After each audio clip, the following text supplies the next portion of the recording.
Good morning, Year 8, and welcome to our next lesson about technology over time. Today, we're going to take a shift away from Britain and Europe, and we're going to look at a different part of the world. We're going to look at the Middle East. So, the reason why we're jumping to a different part of the world is because we want to compare what medieval technology was like in Europe to what it was like in a different part of the world. A lot of history is written by Europeans, and as such, they always make Europeans look more advanced than everyone else, and that was part of the arguments for things like colonialism and slavery. So today we're going to kind of put that on its head, and we're going to look at actually how the Eastern world, especially in the Middle East, there was a lot more advanced technology than there was in Europe at the time. So please make sure you've got your assignments open. Please make sure you're going along with the video. And once you've finished, make sure you hand it in to your teacher. All right, let's get started. So straight away, what does the Golden Age refer to? What does the Dark Age refer to? And what technology was there during the medieval ages? That's a bit of a recap for you. So 3 questions. I'll give you 4 minutes to get them done. Pause the video for 4 minutes and I'll come back to you in a second. So the Golden Age refers to a great age, a age of really good things. Okay, so it's something that looks at how great the country is. Okay, so a Golden Age is high levels of technology, prosperity, wealth, and a Dark Age refers to kind of a backwards age, an age where things aren't going as well. Things, people are not as developed as they are. So, in the medieval times, during the medieval times in the Middle East, it was referred to as the Golden Age of technology, this high point in technology. Whereas in Europe, after the Romans left, it's considered to be the Dark Age because the technology is not very good. So during the medieval ages, we looked at the technology last session, and we learned that actually, following the Romans' departure, technology got considerably worse.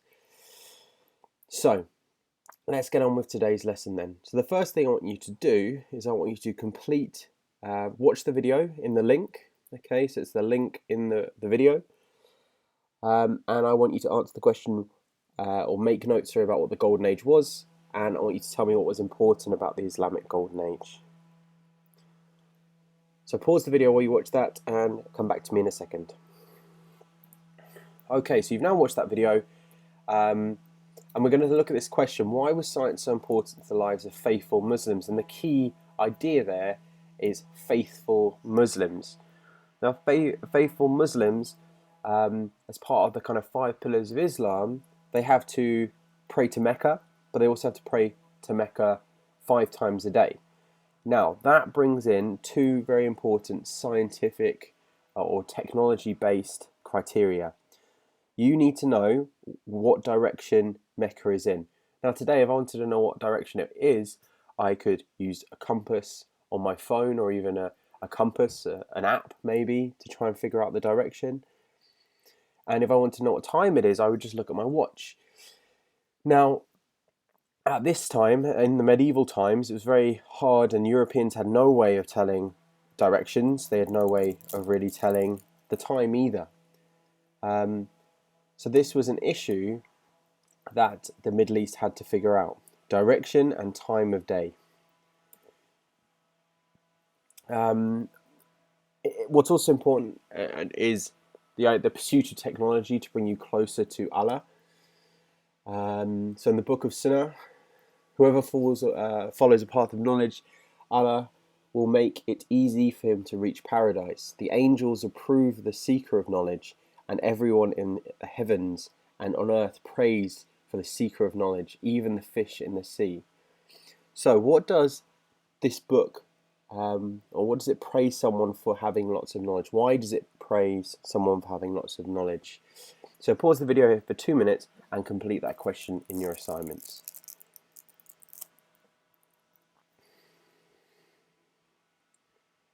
So it's quite clear that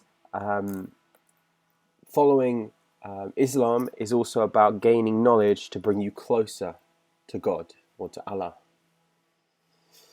So why is science so important to the lives of faithful Muslims? The Quran tells Muslims to seek knowledge through the hadiths. And the Book of Sunnah, it says to gain access to paradise, you need to seek knowledge. And science was needed to help Muslims work out what time it was to help them pray 5 times a day and which direction Mecca was. So I want you to take what we've learned and I want you to try and answer this question. 2 paragraphs. Why was science so important to the lives of faithful Muslims? Science is important to the lives of faithful Muslims because another reason why science is important to the lives of faithful Muslims is because I think this is important because. So pause the video for 10 minutes and complete that task for me.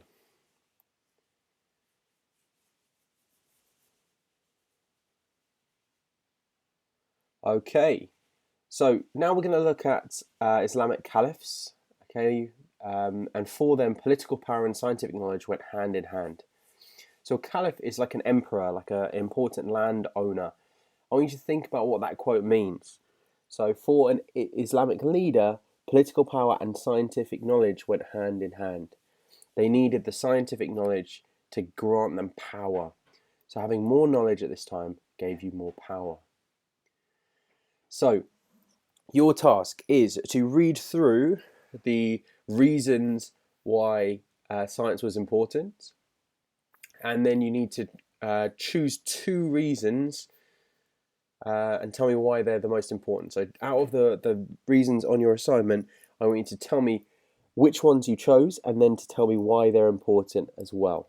Okay? So you've got military power gained from knowing how to attack or create weapons. Knowledge, superiority, and power over the other countries that the caliphs ruled over. Uniform language to manage the empire more effectively. Arabic, the words of Allah. Medical advancements, like creating medicines, can help people in the caliphates. Convincing others to join their religion, as knowledge helps them fulfill their religious duties. Navigating around the empire is important. Mathematics to manage the caliph's finances, and the Prophet Muhammad encouraged to seek knowledge even if it is as far as China. Use science to do this and fulfill the words of Allah. So 2 reasons, you choose 2 reasons, you write them down in your assignments, and then you give me 1 reason why you've chosen them. Once you've done that, the challenge task, I want you to write a summary. Why is science so important to the caliphs? So pause the video here for about 7 minutes to complete those tasks for me.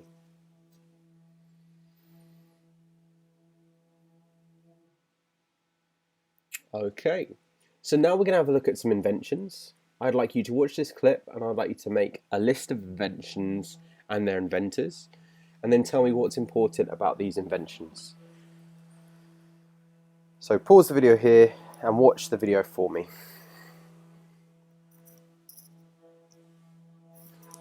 Okay, so just before we finish, I want us to put this in the European context. So in Europe, many people believed that the world was still flat, and if you continued to keep walking, you would fall off the edge.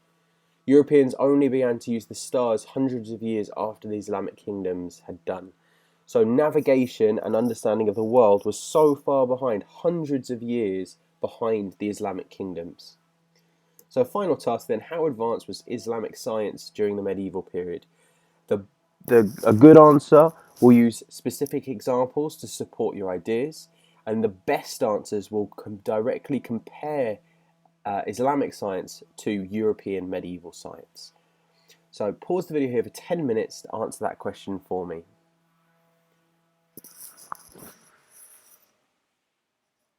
Alright boys, excellent work today. Thank you for all of your hard work. Keep going this week. Make sure you hand it in to your teacher at the end. And I won't see you before half term, so have a great half term. Thank you very much boys. Goodbye.